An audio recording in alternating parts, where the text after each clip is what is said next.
25 minutes before 10 o'clock. Thank you for tuning in. I have in my wallet a old piece of paper, and it has a signature on it of me. I signed this piece of paper probably when I was 14 or so, and and that signature looks like a 14-year-old signature compared to the way I sign things now at 61. And that piece of paper is my Social Security card. We were told when we got our Social Security cards when we were younger, this has to stay with you all the time, and mine is with me. Yeah. I actually still have the original one. I don't know why they made it so impressed upon us that we couldn't get a copy of it. I don't really know. Last week we were at the Jeb Bush, what do you call that thing? A town hall meeting. Yes. And so after he gave his speech, he allowed the audience to ask questions. And one gentleman asked about Social Security. And he basically said, look, it's probably going to be gone. And he gave a year. I can't remember if he said 20, whatever. 2024. Is that what he said? Yeah, something like that. It's going to be gone. And we need to do something to fix it. And I thought, okay, well, you're right. Something needs to be done. There wasn't always a Social Security system. I don't think of it as an entitlement. I know some people do. I mean, I have paid into it all my life, as we all have. And presidential candidates, as far as I can remember, are all always telling us it's going to go away and I'm going to do something to fix that if I'm elected, and they never do. We have a book here and an author who has put a lot of thought into this. The book is called Raiding the Trust Fund by Alan W. Smith. And if anything would sell a book to you, it is some of the quotes on the back. If you would allow me just to read some of them. On the back of the book, Raiding the Trust Fund, David Walker is quoted. David Walker is Comptroller General of GAO. His quote from January 21st, 2005 says, quote, "There are no stocks or bonds or real estate in the trust fund. It has nothing of real value to draw down," unquote. President George W. Bush, at a speech in West Virginia University in Parkersburg, April 5th, 2005, said, "There is no trust fund, just IOUs that I saw firsthand that future generations will pay for either in higher taxes or reduced benefits or cuts to other critical government programs," unquote. And it goes on and on and on. And the final quote, I won't read all of them to you, but this one from Speaker of the House John Boehner on October 6th of 2013 on ABC's This Week said, "It's not like there's money in Social Security or Medicare. The government over the last 30 years has spent it all." I believe it. Our guest has put a lot of work into this book, and it's an honor to be able to ask him questions about this. Raiding the Trust Fund. Alan W. Smith, good morning, sir. How are you? Good morning, Larry. This is an interesting topic, and over the years, like if I were to speak to you 10 years ago, would the questions and answers be the same? Yes. I've been working on this for 15 years. My first book came out 15 years ago. I appeared on CNN, and they just laughed at me. Oh. Why would they do that? So, yeah. First of all, a lot of people don't know the truth, but an awful lot do know, and they're trying to keep it secret. Let me just quickly explain the problem. The problem is not any of the things you're reading in the news. The problem is that Social Security is $2.8 trillion short of money. There's $2.8 trillion that's supposed to be in the trust fund that's not there. Why is it not there? Because the government spent it on wars and all kinds of other things. In 1983, the Social Security amendments of 1983 had a part where they would raise the Social Security tax substantially on the baby boomers. And the idea was this would create a surplus for the next 30 years. And that surplus was supposed to be saved and invested in U.S. Treasury bonds. It didn't happen. The moment that money started coming in, it was transferred and channeled into the Treasury, into the general fund, and that has been used exactly like income tax revenue. Social Security money has been used for non-Social Security purposes, and that's why we have the problem. And pointing that out to politicians they're going to agree with you. They're going to jump on the bandwagon. They're going to say, yes, if I'm elected, I'll fix that. And then they don't. When they get elected, they don't do anything. It is a corrupt system. This starts back with Ronald Reagan. Is where they first, when they passed the legislation, he did this, and then his vice president, George H.W. Bush, did it. And I was so hopeful that Bill Clinton wouldn't, but Bill Clinton did it for 8 years, and George W. Bush. They have been stealing our money. If you saw one of the Republican debates where Governor Christie got up and he said, look, I got bad news to you. He said, there is no trust fund, and the government has been stealing from you and lying from you. There's nothing but a bunch of IOUs in trust fund. Now, that probably shook up a lot of people, and they thought it wasn't. Well, every word he said was correct. That's the problem. Wow. So is there in the book, is there a solution to the problem? Yes, there's an obvious solution. That most of that money, it was used for various purposes, but most of it was used to fund the big income tax cuts that Reagan came in. As you recall, he had big tax cuts, initially promising 30% over 3 years, and most of that went to the top 5% people have. Okay, he did that, and they were short of money. They realized the problem, and so Alan Greenspan and Reagan came up with the idea, what if we raise taxes on Social Security and then use that money in place of the income tax? Now, I don't know if they use these exactly words, but that's what they did. They raised Social Security taxes at about the same time that Reagan had lowered income taxes. And what this amounted to, this is a major factor in the redistribution of income in the United States, because the rich still come out way ahead with the higher Social Security taxes. The poor, they pay 100% usually because their income is low. The poor ended up with a net tax cut during the Reagan years.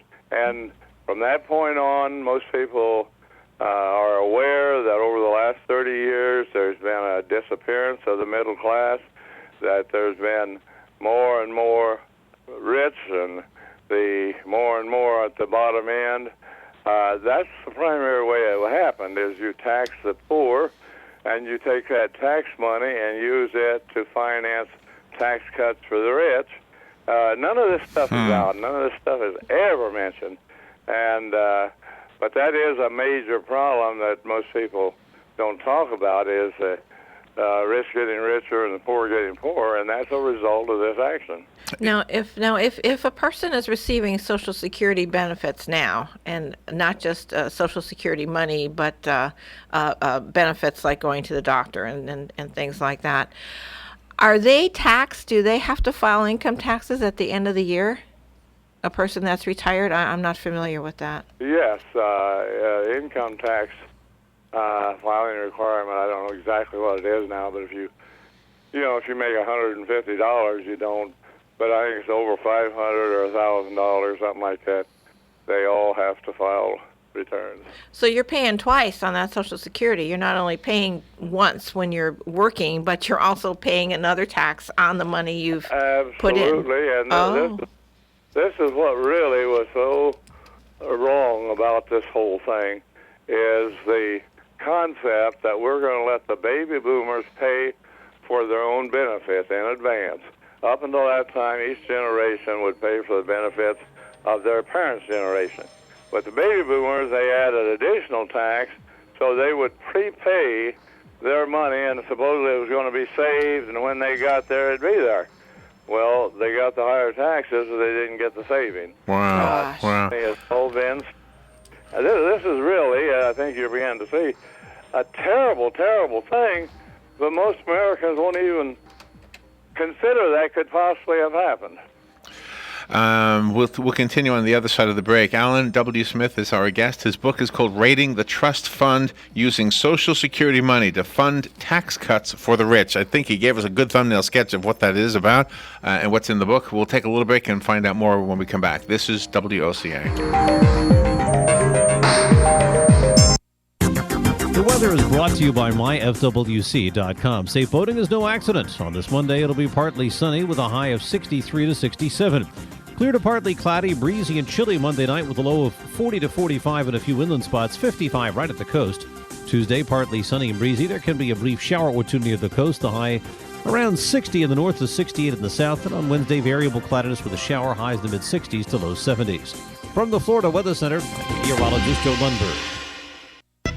Hey Ocala, this is Kelly Hart, executive editor of Ocala Magazine. Did you know last year Ocala Magazine won more awards in excellence than any other publication in Florida? And this year, Ocala Magazine was named Best Consumer Magazine in the state. Now you can join me every Friday at 10 a.m. on Ocala Magazine Radio, where we bring the pages of Ocala Magazine to life, right here on The Source. Ocala Magazine thanks you for making us number one. And remember, there is only one Ocala Magazine. Here's what you may have missed on the John Tesh Radio Show. So how can watching a scary film make you happier? When the scary, heart-pounding moments end, we get a surge of feel-good chemicals, which can leave us feeling happy long after the movie is over. The study finds we can save 40 cents per gallon on average buying milk at the drugstore. The first step in breaking a hair-pulling habit is to simply be aware of it, because most nervous habits are done unconsciously. Intelligence for your life on the John Tesh Radio Show. Don't miss this stuff. All right, it's 9:46. You know, in 2004, we had some hurricanes come through here, and every year we're told that the hurricane season's probably going to net 12, 14 hurricanes. We got to be prepared for them. And every year we haven't had one ever since 2004. So if you didn't live here in 2004, then you haven't lived here through a hurricane. And what that has to do with what I'm talking about is we've been hearing about Social Security being depleted and going away or being bankrupt, or however you want to say it, over and over and over again, to almost to the point was, yeah, you always hear that, but it's not going anywhere, is always the reaction to that, right? It's kind of like saying, yeah, we always hear about the hurricanes, but they don't happen anymore, do they? I mean, that's 11 years ago, 12 years ago now, right? Yes. But we could see this whole rude awakening that you're talking about in the book, couldn't we, Alan? Yes, you could. And the thing is, there's all kinds of evidence around. We've had numerous people on that. You read some of that stuff from the back. Senator Coburn said Congress is under both Republican and Democrat control. Both Republican and Democrat presidents have stolen money from Social Security and spent it. The money's gone. Yeah. It's been used for another purpose. Now, that was March 16, 2011. I was so excited when I got on the news. I thought, boy, there are going to be headlines throughout the country. Here's somebody finally admitting it. And that news never got to anyone, hardly. Isn't that crazy? And I don't know, this is another area that I'm really puzzled by. But it seems to me that there's certain stories that the government doesn't want reported, and generally speaking, those stories don't get reported. The White House didn't want the Dan Rather story told, and Dan Rather ended up losing his job out of it. So there is a kind of a censorship. I don't know who the censor is, but stories like this that go out and say we've been stealing money, a United States senator says we've been stealing money, why wouldn't every paper in the country have a little headline about that? Almost nobody knows he's at it. Can we ask you to tell us how you know? Like what avenues did you have to take in order to do the research for the book? Well, I first stumbled on in the year 2000. So I was doing research for something else, and I began finding hints at this. And I actually ran across a little pamphlet that somebody in Social Security had written, spilling a lot of beans. And so I started looking, and it wasn't long at all until I got back in the congressional record, and I found back in 89 and 90, you had senators like Reid and others who were standing on the Senate floor and saying, we are embezzling the money. We are stealing Social Security money. Senator Reid did say that. We're were stealing the people's social, and nobody paid any attention. I mean, those hearings didn't go anywhere. No news media picked it up. Then Senator Moynihan from New York got into the act. He had been a very strong pro-Social Security person, and he was so fed up with what the Bush administration was doing that he introduced legislation to repeal that 1983 Social Security tax hike, and said we're not going to give them any money to loot. But President Bush was at that time very outspoken on this, and he used everything at his disposal, every power. There were a lot of liberals wanted it, and a lot of Republicans wanted it. Yeah. That was stop the looting, and this is back now in a lot of years ago. This in the early '90s, and all this is a record. You can go back to the congressional record. That's where I've got them, and I began finding that this thing had been going on from day one. Yes. Alan, a few years ago, we had a discussion on the air about privatizing or semi-privatizing Social Security. Whatever happened with those discussions? Okay. Let me just say that is the primary reason we're having all this talk. In 1983, the Cato Foundation, conservative organization, launched a campaign to get rid of the current Social Security system and replace it with a privatization. Now, that was way back in 1983, and it's been growing ever since. Billions and billions of dollars are going into it. The idea is they don't want people to know that this can be fixed. And to get back to your solution, the solution is easy. You tax the people who got those big tax breaks. People in higher income brackets who got the money from Social Security, you tax those people and pay the money back. But at any rate, the situation is such that you just, the argument that I've heard against that, and I'm not saying this is my opinion, this is just because I do a show, so I hear people saying different things, is that the taxing the poor is easier than taxing the rich because the poor can't go anywhere. The rich can not only can they move out of the country, but they can move their money out of the country. Yes. I'm just bringing up something I've heard as far as our. Okay. As I say, that's one. That would be the fair, morally fair solution to it.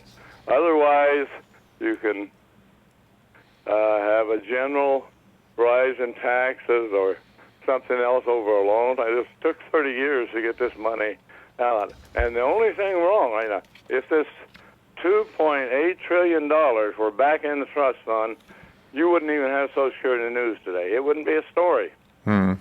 But almost nobody in all this discussion is saying anything about what I'm saying. What's wonderful about you, sir, is that you had written a book called Understanding Economics, and that's used in 600 schools in the 48 states. And you really are giving students and the young people an opportunity to see the inside workings of the government so they can formulate their own opinions and help make the world a better place. Yeah, I'm one of those people who I guess I'm wasting a lot of time and money in addition to, I've been immersed for the last 15 years. I've just spent massive amounts of time. I've spent more than $50,000 of my own money trying to get radio interviews and other things like that. And I just made an all-out sacrifice. Each time I think it's about to come out, and they don't want it to come out. The people who want privatization, they want the people to believe that this system has failed. I gotcha, right. This system has failed and it doesn't work anymore. Alan, it's not failed. Alan, we have the phones ringing. Are you okay with taking a call? No. The book is called Raiding the Trust Fund. Alan W. Smith is our guest, and he's the author of the book. The subtitle, Using Social Security Money to Fund Tax Cuts for the Rich. Let me take a phone call. Thank you for waiting, by the way. You're on the air with Alan Smith. Thanks, Larry and Robin, and thanks, Alan. I'm only 57, Alan, and grew up in the Midwest. Was a big fan of Franklin Delano Roosevelt, which he's kind of credited for turning things around and giving elderly a chance to not live in poverty. And I thank you for your hard work, Alan, from just one American to another. And I hear your message loud and clear. I would just say, Alan, if you could please explain what privatization is. This is what I've been trying to explain to the folks in Ocala are a wonderful moral fiber here in Central Florida. They're great people. They're not connecting the dots on the viciousness of privatization. In other words, you go to a public library and the host of this talk show opposed it, and I thank Larry for doing that. But just by charging somebody to use a public library book $5 to get through the door to go in and rent the book for $10, it's your money. You've already paid for it in advance, and then we shake out the money back to society, and it pays public school teachers and firemen. I don't understand why citizens in Marion County don't understand how evil privatization is. It'd be like selling our highways, which Texas and one other state in the country have already sold portions of their turnpike to foreign entities and gone back out of business. Yeah. Well, what Thank you. privatization does, the reason that so many want privatization, as of now, the government charges a payroll tax. They take in the money and they administer the whole program. They want this money to go to private Wall Street people, that people will invest in private things. The enormous return that would come to those companies by getting all this money in. So that's the whole thing, is Wall Street and the others, they want access to this Social Security money. And that's why they're willing to say anything. They're saying right now Social Security doesn't work. Well, it does work. But the one, and I agree with that, with what you're saying. But the one piece of ammunition they have to support their opinion about privatizing is that by being a publicly run system, it hasn't been immune from corruption. Corruption is, and so they will use that. They will say, look how corrupt it is. We need to privatize it to shield it from. What Wall Street is. Oh yeah, I know. I'm not really playing devil's advocate. I'm just trying to point out what the other side says on this one. Mm-hmm. But I like your solution. I mean, the original intent of FDR, if they had stuck to that, that would be the solution. That's right. Yes, and the Social Security people say it can't work. It's worked for ever since 1935 with some minor adjustments. There got to be some adjustments down the road, but as of right now, if that $2.8 trillion were back in the trust fund, there'd be no short-term problems. Down the road, a few years there would. But Social Security would be sound. There wouldn't even be any reason. You just have to have ironclad enforcement against taking that money, because I think what it is, it's too tempting. Exactly. It's like having a jar in your house for emergency purposes, and you decide to use it to go to the movies, or something like that. Yeah, and it got started, I said, under Reagan and all the other Republican Democrats alike. They went right along with it. Here's this pot of money, we might as well use it. Yeah. The whole idea was it'll be 30 years before the baby boomers retire, and we'll need this money. And so the money was all spent. Now we're here, and everybody's saying the system is on the verge of bankruptcy. Alan, thank you for being on the air with us. The book is called Raiding the Trust Fund. I have a copy of it here. Call me if you want the copy that Alan sent us. The rest of us have to go buy it so that Alan can pay his Social Security taxes. That's right. Alan, how do we buy? Do you have a website? Do you have? I have a website, www.thebiglie. The Big Lie. Okay. The Big Lie and .net. Oh, .net. Yeah, I need that. BigLie.net, and you'll find a number of things on there, including videos of my being on national television. Alan, we've got to run. TheBigLie.net. We'll leave you with that. Alan Smith, thank you so much. Fox News Radio, I'm Pat O'Neill. Tension growing in the Mideast. Sudan and Bahrain, following the example of Saudi Arabia, have severed diplomatic ties with Iran. The announcement comes after attacks on Saudi Arabia's embassy and consulate in Iran over the weekend in response to the kingdom's mass execution of 47 people, including prominent Shiite cleric Sheikh Namir al-Namir. Fox Radio's Jessica Gallagher. Armed protest